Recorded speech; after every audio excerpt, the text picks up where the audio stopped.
नमस्कार दोस्तों, आज मैं आपके लिए एक जादुई कहानी लेके आई हूँ। हमने बचपन में तो जादुई कहानियाँ बहुत सुनी हैं और पढ़ी भी हैं और आनंद भी लिया है। आज उसी आनंद को दोबारा लेने के लिए कुछ पुरानी यादें ताज़ा करते हैं। तो चलिए शुरू करते हैं। Let's go. एक बार की बात है, गांव में एक गरीब किसान रहता था जिसका नाम रामू था। रामू के पास एक ईमानदार और मेहनती गधा था जिसका नाम शेरू था। शेरू रामू के हर काम में मदद करता और फिर वफादार साथी की तरह उसके साथ हमेशा रहता। एक दिन जब रामू रात के समय में अपने खेत में देर तक काम कर रहा था, तभी शेरू चरते चरते बहुत दूर चला गया और उसको वहाँ पर एक पेड़ के नीचे कुछ परियां मस्ती करती हुई नजर आती हैं। शेरू परियों का बहुत मनोरंजन करता है, जिससे परियां खुश होकर शेरू को जादुई शक्ति उपहार के रूप में देने का फैसला करती हैं। जादुई परियां शेरू को बोलने की शक्ति देती हैं, जिससे वो इंसानों की तरह बोलने लगता है। जब वो वापस रामू के पास जाता है और उसको इंसानों की आवाज़ में बुलाता है, तो पहले तो रामू इधर उधर देखता है और फिर उसको लगता है कि यहाँ कोई जादू टोना कर रहा है, तो जल्दी से घर की ओर भागने लगता है।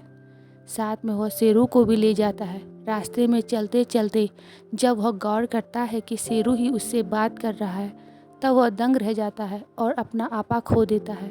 फिर बहुत देर बाद जब रामू शांत होता है, तब शेरू बताता है कि उसे आवाज़ कैसे मिली। कुछ ही दिन में शेरू दूर दूर तक फेमस हो जाता है और उसको मिला यह वरदान अब नुकसानदायक बन जाता है। लोग दूर दूर से गधे देखने आते हैं और उससे बात करते। रामू और शेरू की प्रसिद्ध देखकर आसपास के लोग जलने लगे और कुछ तो शेरू को रात में चुराने की भी कोशिश करने लगे।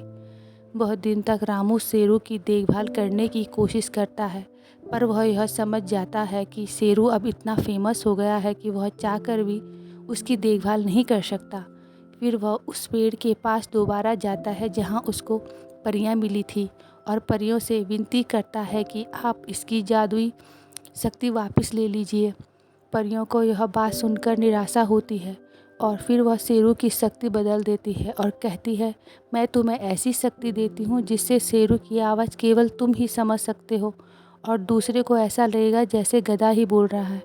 तो दोस्तों, हमें इस कहानी से ये सीख मिलती है कि दिखावे के चक्कर में हम यह बातें भी सबको बताने लग जाते हैं जो हमको छुपा कर रखनी चाहिए। जब हमें कोई कीमती चीज़ जीवन में मिल जाती है तो उसको शांति से ग्रहण कर लेना चाहिए। उसे ढिंढोरा पूरे गांव में नहीं देना चाहिए।